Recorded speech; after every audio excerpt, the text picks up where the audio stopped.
Irmãos queridos, nós vamos abrir a palavra de Deus, o Evangelho de Jesus Cristo, conforme o registro de Marcos, capítulo 5. Marcos, capítulo 5.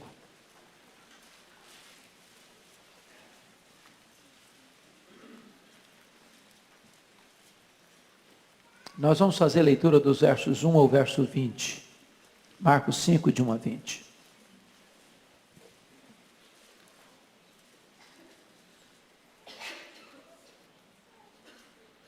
Está escrito: entre mentes, chegaram a outra margem do mar, a terra dos Gerazenos. Ao desembarcar, logo veio dos sepulcros ao seu encontro um homem possesso de espírito imundo, o qual vivia nos sepulcros, e nem mesmo com cadeias alguém podia prendê-lo.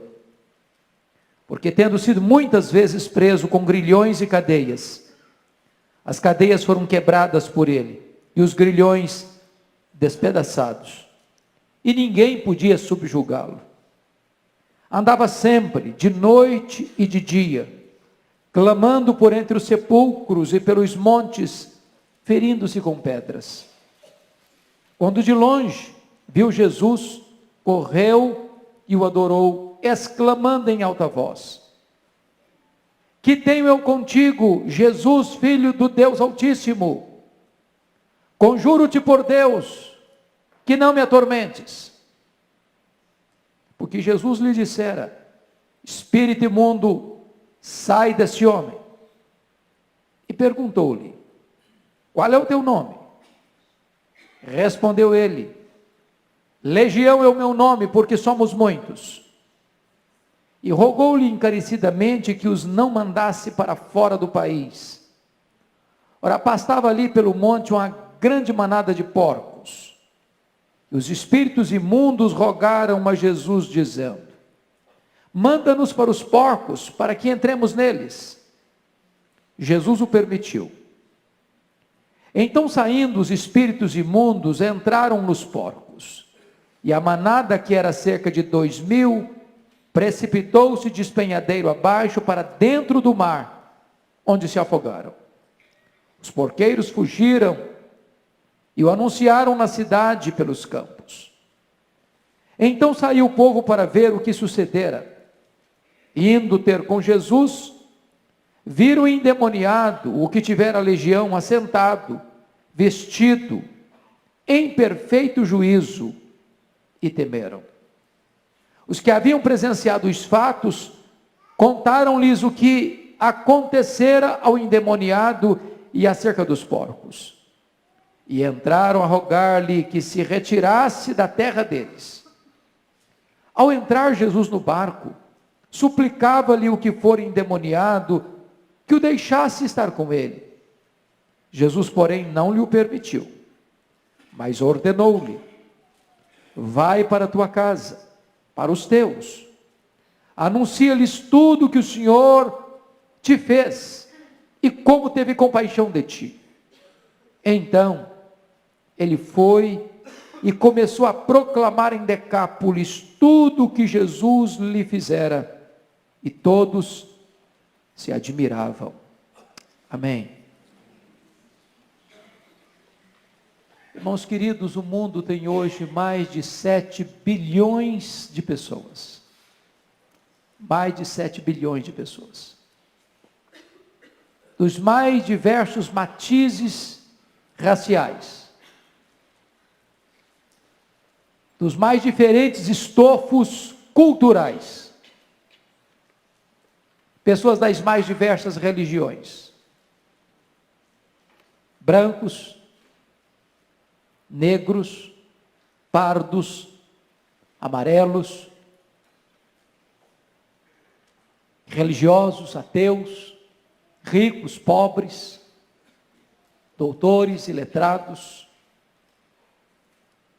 gente mergulhada nas selvas, perdidas nas montanhas geladas da Ásia,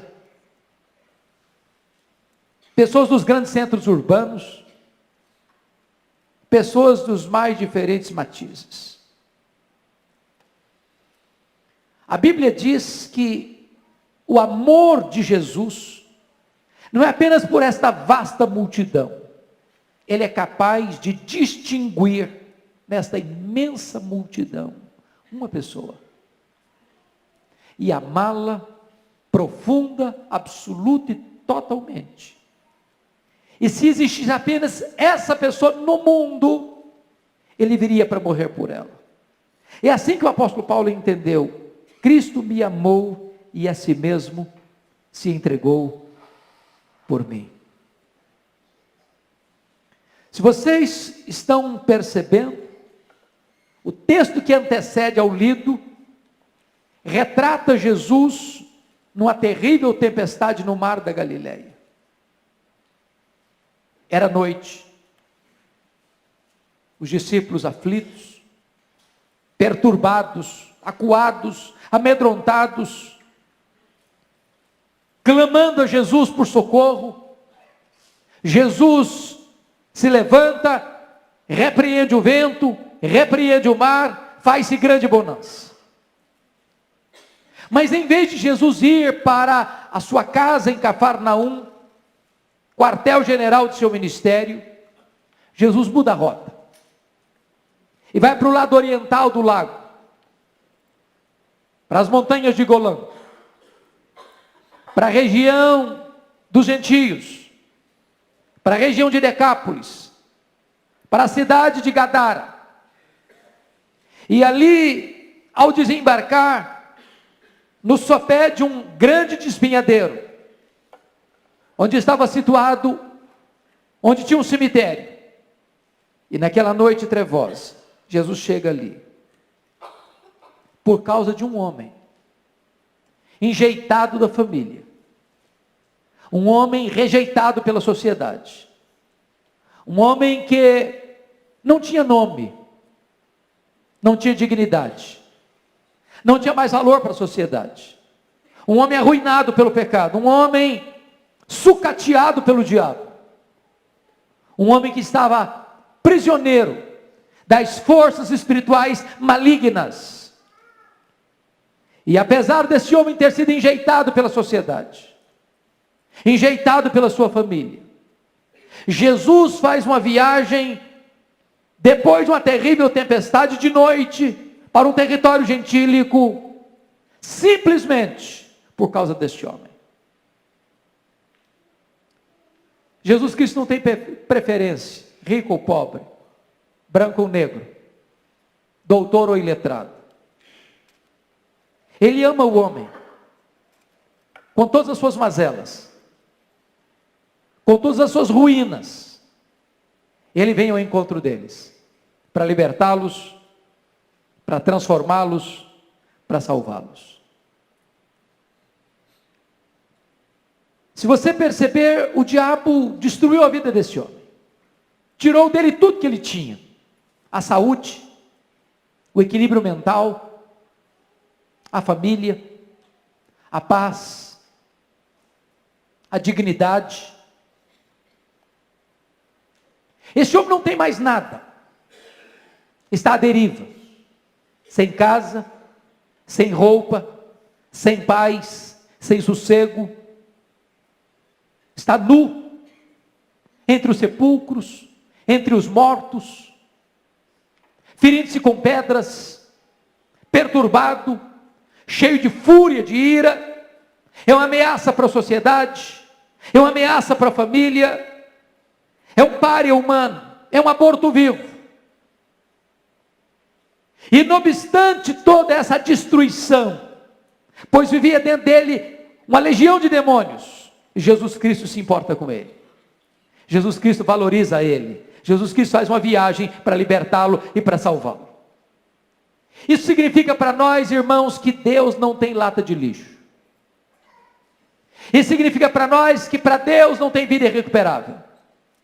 Isso significa para nós que não há caso perdido para Deus.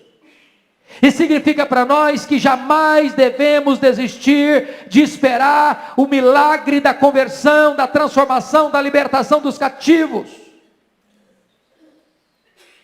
E eu gostaria então de convidar você para olhar esse texto comigo. e para ver o que é que Satanás fez na vida desse homem, para depois nós vermos o que Jesus Cristo fez na vida dele. A primeira coisa que esse texto deixa claro é que esse homem estava possuído por uma legião de demônios. É bem verdade que nem todas as pessoas que estão nas mãos de Satanás estão possessas. Mas esse estava possesso. Quando Jesus pergunta qual é o seu nome, ele não responde João, José, Simão. Ele responde legião, porque somos muitos. Quem responde não é ele, mas as entidades malignas que habitavam nele, que governavam a mente dele, que gerenciavam os pensamentos dele. Para nós entendermos o grau de escravidão deste homem, nós precisamos entender o que é uma legião. Legião é um termo militar. Legião era uma corporação romana de 6.000 soldados. Legião era a força, era a máquina militar mais temida da época. A legião compunha os guerreiros mais perigosos, os atiradores, os flecheiros, os incendiários. Era uma força militar irresistível. Quando a legião romana entrava numa cidade, numa província, arrasava tudo, destruía tudo, matava todos. O que esse texto quer dizer para nós, irmãos, é que existe também uma força maligna, que não pode ser combatida com armas carnais, que está em ação e em curso na história, destruindo vidas, arruinando famílias, arrebentando com pessoas, jogando-as na vala do desespero, da escravidão, da morte. É exatamente este o retrato que nós vemos hoje, de uma sociedade machucada, ferida, barbarizada, desumanizada, bestializada, por uma força maligna que veio para roubar, matar e destruir. Esse homem, ele não é dono da vida dele, ele não é dono da personalidade dele, ele não controla os seus próprios gestos, os seus próprios atos, porque dentro dele há uma entidade maligna. É bem verdade, irmãos, que às vezes hoje a gente pensa em possessão demoníaca, retratado por este homem. E tem muita gente que, à luz dos filmes que parecem por aí de possessão, pensa que uma pessoa possessa fica revirando os olhos, fica babando pelos cantos da boca, e fica falando uma palavra esquisita, e então acham que esse é o perfil de uma pessoa endemoniada. Mas lembre que Judas Iscariotes, Satanás entrou nele, e ele não revirou os olhos, e ele não babou, e ele não falou com outra palavra estranha. Ele saiu da mesa onde Jesus celebrava a ceia e foi vender Jesus por 30 moedas de prata. Há muitas pessoas com ternos bem cortados, com sapatos bem engraxados, nos mais bonitos escritórios de São Paulo e do mundo, que por ganância e amor ao dinheiro são tomadas por Satanás, para traírem o Filho de Deus. Satanás está em curso agindo, e ele é ladrão, e ele é assassino, e ele veio para roubar, ele veio para matar, e ele veio para destruir. Este homem é uma vítima dessa ação maligna.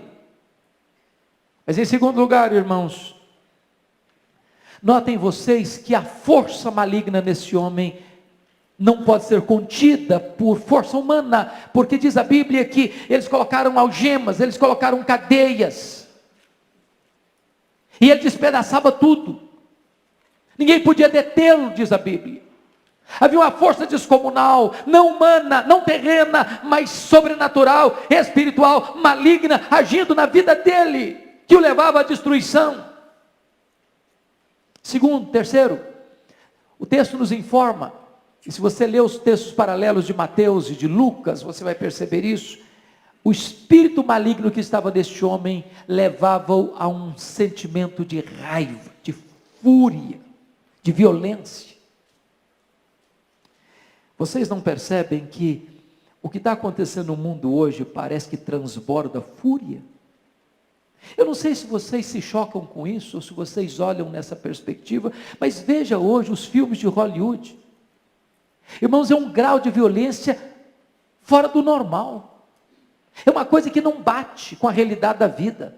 Por mais barbarizada que esteja a sociedade, por mais sanguinária que seja a sociedade, os filmes exploram um nível tão elevado de sangue, de violência, de barbaridade, que parece-nos que por trás existe uma mente maligna, perversa, extremamente raivosa, para destruir a sociedade, para destruir a família, para destruir o ser humano.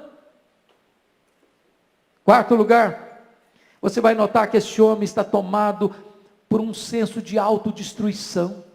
Diz a Bíblia que ele se feria com pedras. Ô, gente, a principal coisa que nós temos como ser humano é o sentimento natural da autopreservação.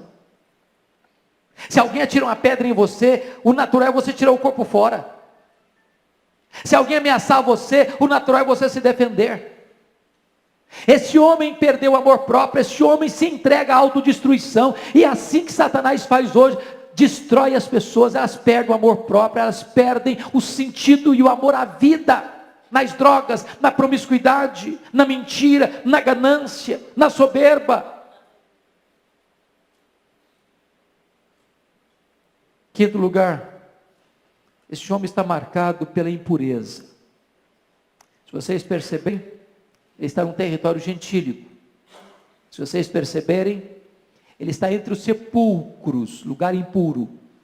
Se vocês perceberem, ele está tomado por espíritos imundos, impuros. Quando Satanás, na sua astúcia ou na sua fúria, entra, maquina, ele vai empurrando as pessoas para a impureza.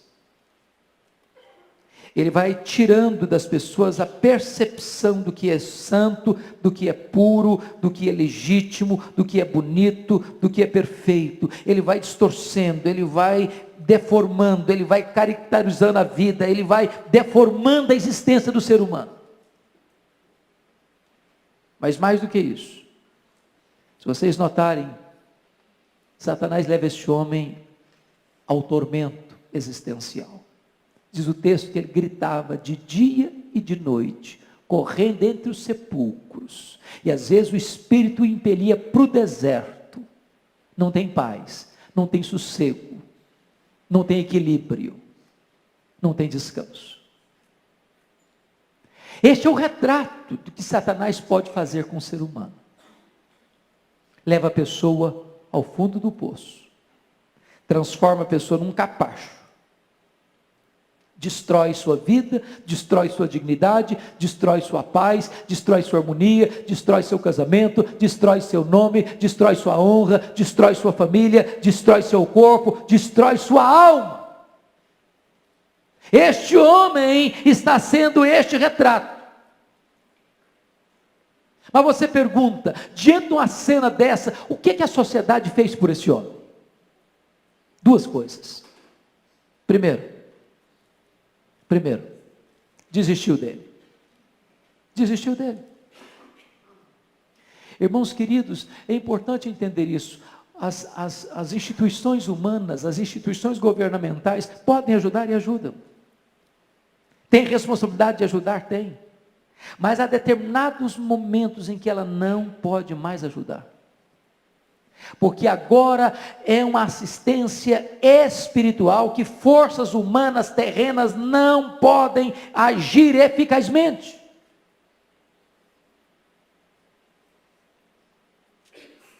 É uma obra espiritual. E é nesse sentido que o apóstolo Paulo diz que essa luta não é carnal. Você não vence essa luta com armas carnais. Tem que ser com armas espirituais, poderosas em Deus, para destruir fortalezas e anular sofismas. A sociedade desistiu desse homem.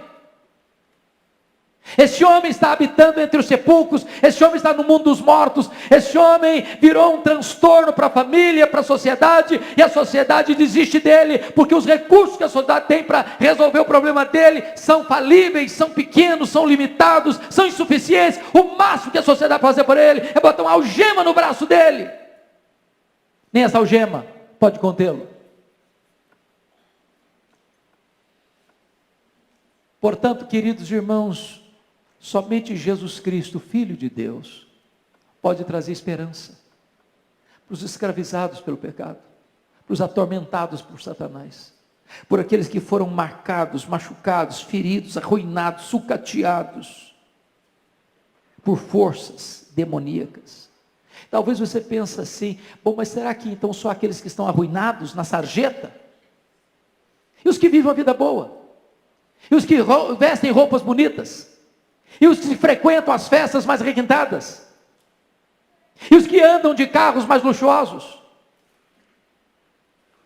E os que frequentam as universidades mais famosas? E os que viajam pelo mundo? E os que granjeiam dinheiro? E os que adquirem fama e sucesso? Satanás anda longe dessas pessoas? Ou elas também estão sendo alvos desse ataque terrível, sutil, perigoso? Porque às vezes, irmãos, a gente pensa que Satanás só age dentro desse território terrível, assombroso.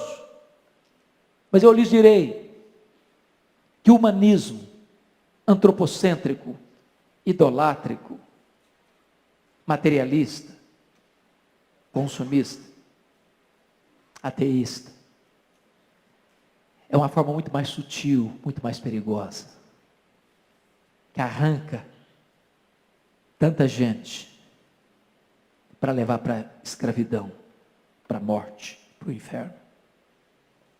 Foi por isso que Jesus Cristo disse para Pedro, quando Pedro queria desviá-lo da cruz: arreda Satanás.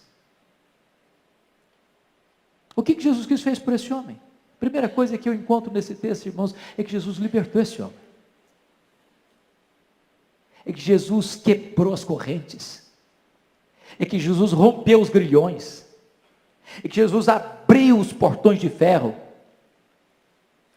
É que aquele homem que não sabia o que era liberdade, o que era equilíbrio, o que era paz, o que era sossego para a sua alma, o que era perdão para os seus pecados, o que era alegria de viver, Jesus Cristo fez por ele. Eu não conheço a sua história, eu não conheço a sua vida, eu não conheço os detalhes da sua existência, mas eu quero dizer para você nesta noite, em nome de Jesus, que Jesus de Nazaré está aqui nesta casa, está aqui neste templo, e Ele é poderoso para perdoar, para libertar, para transformar, para trazer paz para a sua alma, para trazer equilíbrio para o seu coração, para trazer vida para a sua vida. A segunda coisa que Jesus Cristo fez para esse homem, irmãos, foi devolver a ele a dignidade da vida. Devolver dignidade da vida. A primeira coisa que você vai notar é que esse homem está assentado agora aos pés do Senhor Jesus. Esse homem não tinha paz, ele não tinha sossego, ele não sentava, ele não dormia, ele não descansava. A alma dele era uma tempestade, o coração dele era uma tormenta. Os vendavais que sopravam furiosamente na vida desse homem eram piores do que os vendavais que Jesus acalmou no mar da Galileia. E agora, quando Jesus o liberta, esse homem está em paz, sereno, assentado aos pés do Senhor Jesus. Talvez você não tenha tido descanso para o seu coração. Tudo que você faz não faz sentido. Tudo que você ganha não preenche o vazio do seu coração. Você vai para aqui, você corre para lá. Mas a sua alma está inquieta, desassossegada. Eu quero dizer para você que Jesus pode acalmar o seu coração. Ele pode aquietar a sua alma. Ele pode serenar o seu coração. E você pode conhecer a bênção de assentar aos pés de Jesus, para ouvir a sua doce voz, para aprender com Ele, que é manso e humilde de coração. Ele pode dar significado à sua vida, Ele pode dar paz à sua alma, Ele pode dar equilíbrio para o seu viver. A terceira coisa que o texto nos informa é que este homem, notem isso, ele está vestido. É curioso isso. Já perceberam como Satanás quer deixar as pessoas nuas? Expô-las? Já perceberam como a sensualidade anda solta no ar? Já perceberam como esse sentimento de atrair as pessoas pela sensualidade é tão forte na nossa cultura? Aqueles que têm um encontro com Jesus Cristo, eles passam a ter respeito próprio, pudor. Pudor. Eu posso lhes dizer que as nossas vestes revelam mais o nosso interior do que cobrem o nosso exterior. As nossas vestes revelam muito mais a nossa alma do que cobrem o nosso corpo. Quando você tem um encontro com Jesus, você começa a entender que o seu corpo é o templo do Espírito Santo, que você não pode usá-lo de maneira irresponsável para provocar a sedução e levar o outro ao pecado, mas você tem responsabilidade de cuidar do seu corpo com dignidade. Mas mais do que isso, o texto nos informa que esse homem está também em perfeito juízo. Perfeito juízo. Os estragos que Satanás fez na mente desse homem foram revertidos. Aquilo que poderia ser talvez diagnosticado como uma doença mental, apenas como uma doença mental, Jesus Cristo vai lá e repara. Podem ter certeza disso, irmãos. É muito perigoso a gente dar um diagnóstico errado. Eu gosto muito de um escritor que diz o seguinte: eu prefiro chamar demônio de gente que chamar gente de demônio. Eu prefiro errar chamando demônio de gente que chamando gente de demônio. Porque hoje, dentro do meio evangélico, qualquer probleminha emocional é o demônio.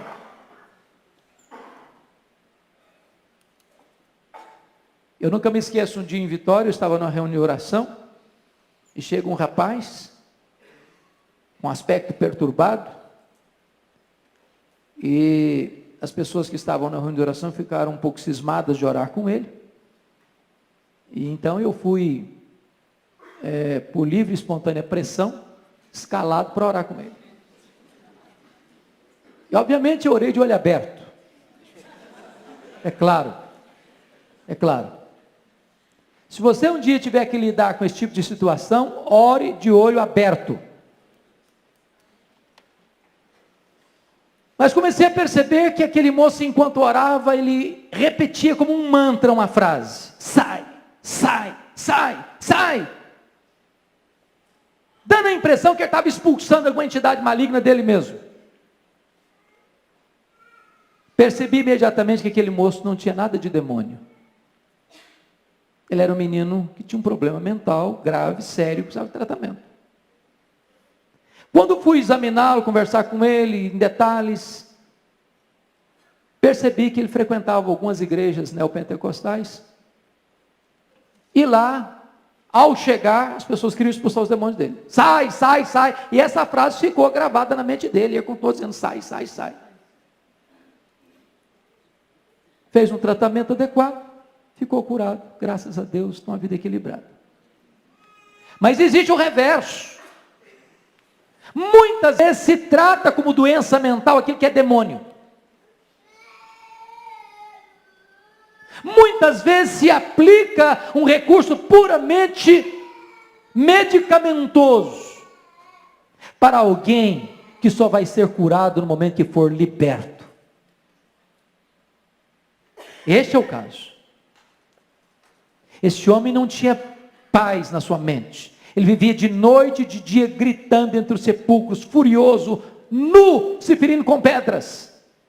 E no exato momento em que ele foi liberto, no exato momento em que ele foi perdoado, no exato momento em que ele foi salvo, diz a Bíblia que ele estava em perfeito juízo, vestido, assentado aos pés do Senhor Jesus.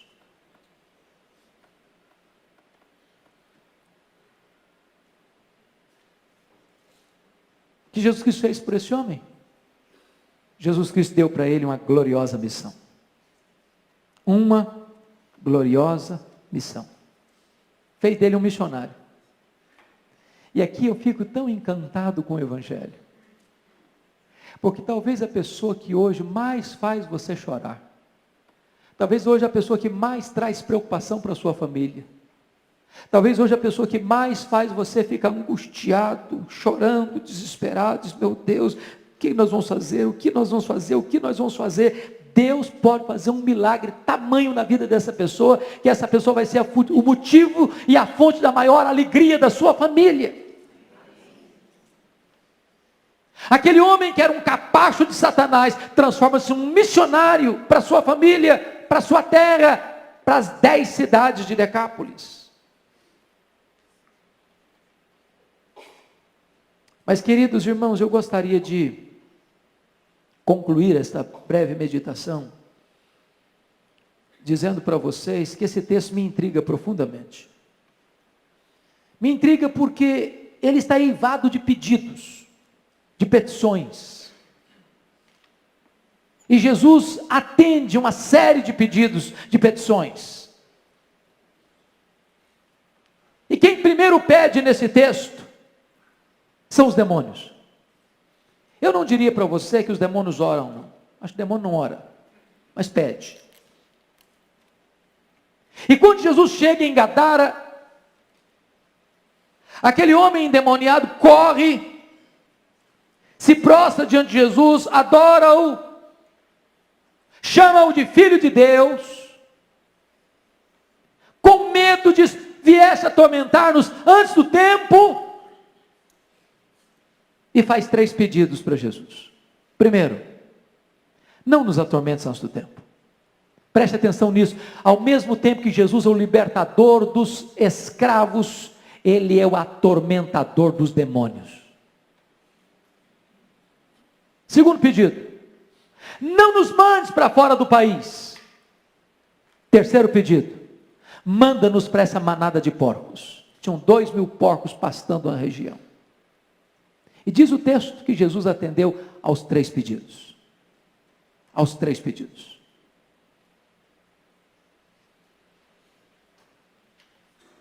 Talvez você pergunte, mas por que Jesus atendeu os 3 pedidos? Dos demônios? Primeiro, irmãos, Jesus atendeu esse pedido para mostrar para todo mundo, para você e para mim ainda hoje, que os demônios não são um mito, não são uma lenda. Que nós não estamos aqui contando histórias aterrorizantes para assustar os incautos.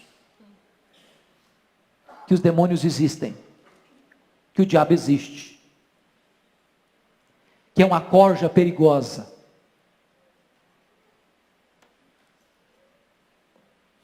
que são espíritos malignos, que atormentam, que escravizam, que roubam, que matam, que mentem, que perturbam.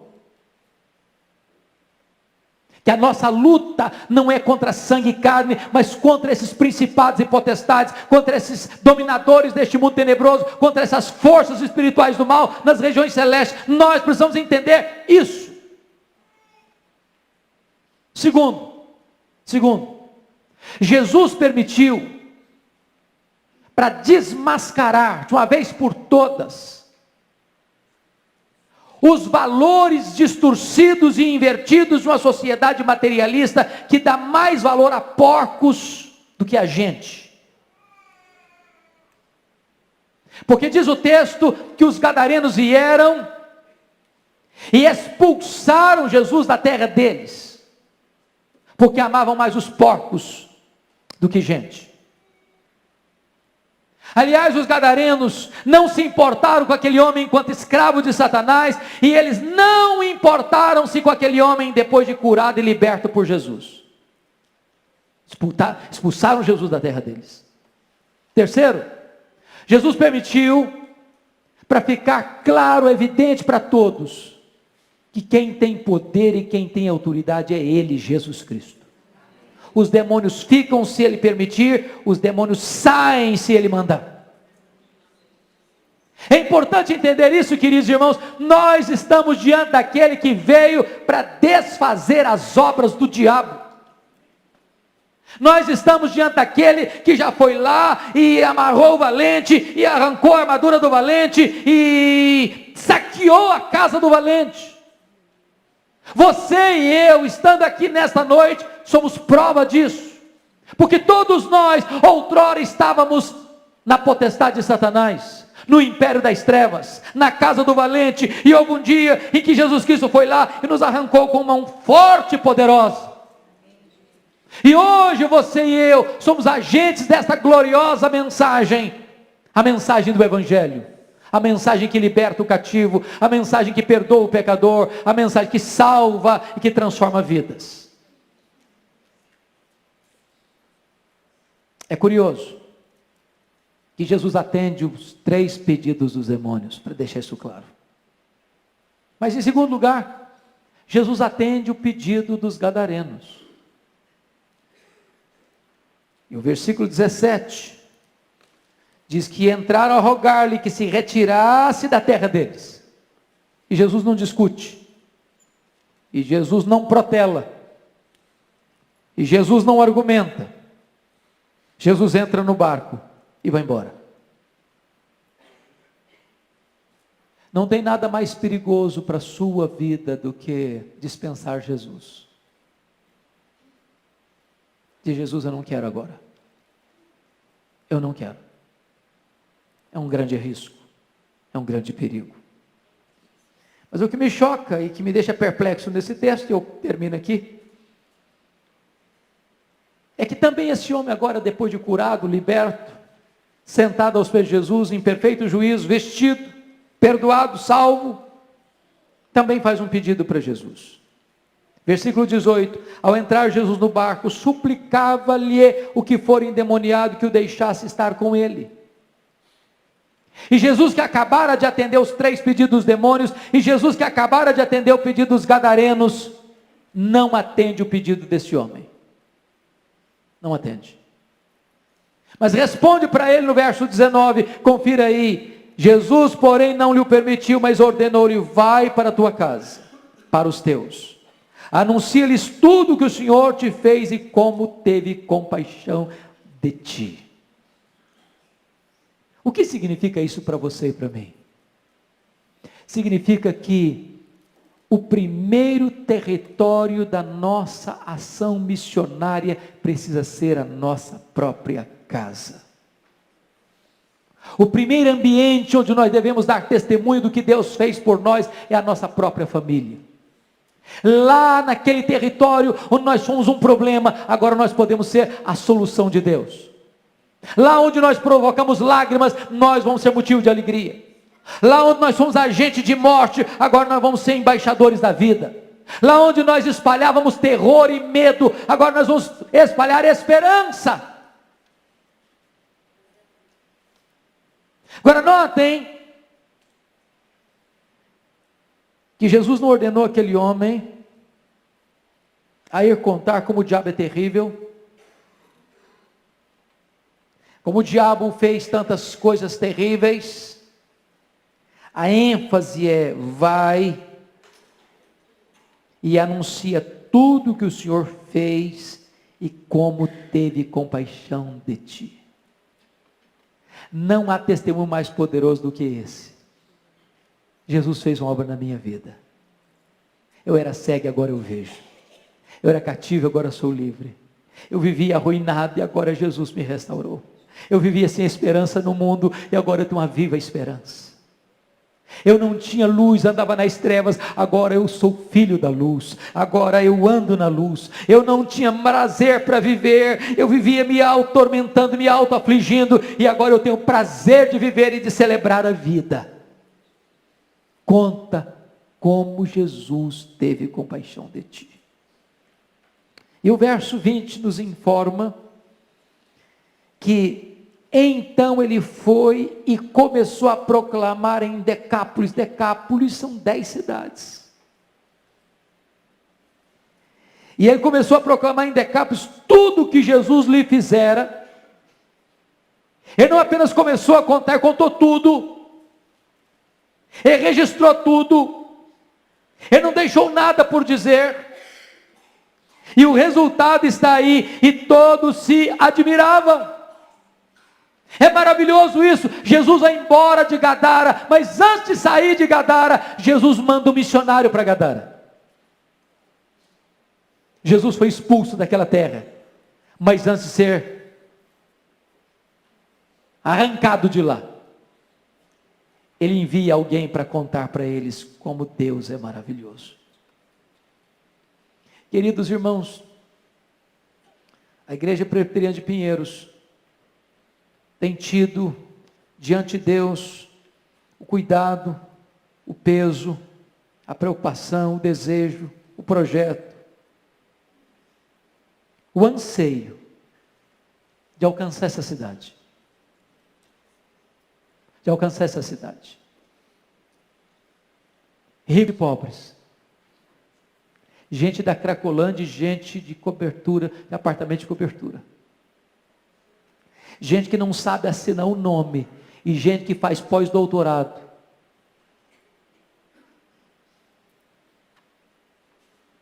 Gente que precisa de uma cesta básica, e gente que não sabe onde pôr o dinheiro. Nós precisamos alcançar todas essas pessoas. Elas estão perdidas, com dinheiro ou sem dinheiro, com diplomas universitários ou sem diplomas universitários. Não importa a roupa que elas vestem, o carro que elas andam, o apartamento e a casa que elas moram, não importa a condição social que elas têm, se elas não estão em Cristo, elas estão perdidas, elas estão arruinadas, elas estão sem esperança, e nós precisamos entender isso. E que a mesma pressa, que a mesma compaixão de Jesus, que diante de uma noite trevosa de tempestade, depois de um dia exaustivo de ensino, ele faz uma jornada solitária para um lugar solitário, num cemitério, porque um homem arruinado estava lá, precisando de graça, de libertação, de salvação, de perdão, de nova vida, e agora este homem é um novo homem, e este homem agora é um missionário, uma bênção para suas cidades, uma bênção para sua família.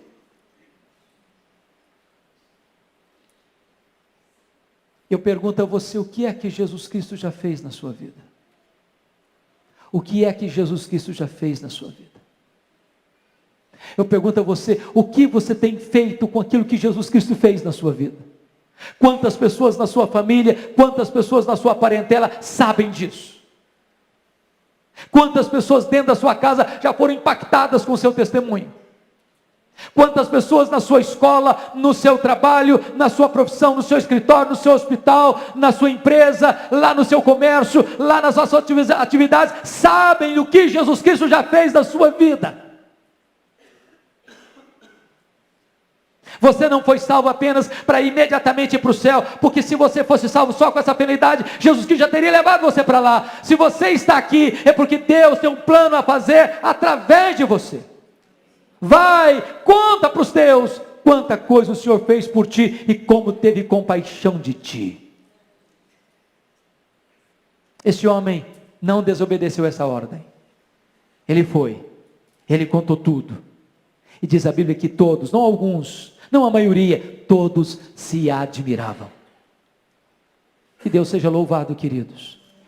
Que nós nos levantemos, cada um de nós nos levantemos para dizer em alto e bom som, no poder do Espírito Santo, com a urgência devida, o que Deus fez por nós. O que Deus fez por nós. Vamos orar ao Senhor. Feche seus olhos. Curva sua fronte, por favor.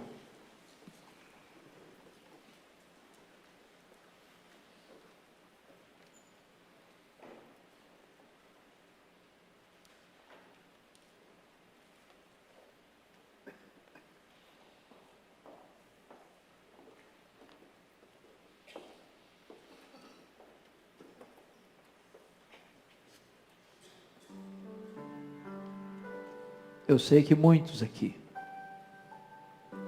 por uma questão de personalidade ou de temperamento, têm suas limitações de falar abertamente. Talvez aqui muitos tenham ainda limitação de conhecimento. Mas nenhum de nós está dispensado de testemunhar o que Deus fez por nós. Se não soubermos falar nada, talvez possamos dizer: eu só sei de uma coisa, é que eu era cego e agora eu vejo. Eu estava perdido e agora fui encontrado. A minha vida não fazia sentido e agora faz sentido. Havia um vazio na minha alma e agora eu estou cheio do Espírito Santo. Havia uma tristeza nos meus olhos e agora a alegria do Senhor é a minha força. Eu não tinha esperança e agora eu tenho uma viva esperança. Eu tinha medo de morrer, agora eu sei que para mim o morrer é lucro. Vai para os teus, vai para a tua família, vai para a tua parentela, vai para a tua cidade, vai para a tua empresa, vai para o teu escritório, vai para a tua universidade, vai para o teu hospital, vai para a rua, conta para as pessoas tudo quanto Deus fez por você, como Jesus teve compaixão de você. Não se omita, não se acovarde, não feche sua boca, não enrole, ensarilhe as armas,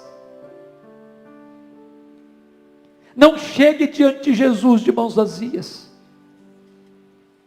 Ele nos salvou, Ele nos libertou, e agora Ele nos envia, Ele nos comissiona, e todos nós que ouvimos o seu chamado para a salvação, devemos receber agora e ouvir a sua convocação para a missão.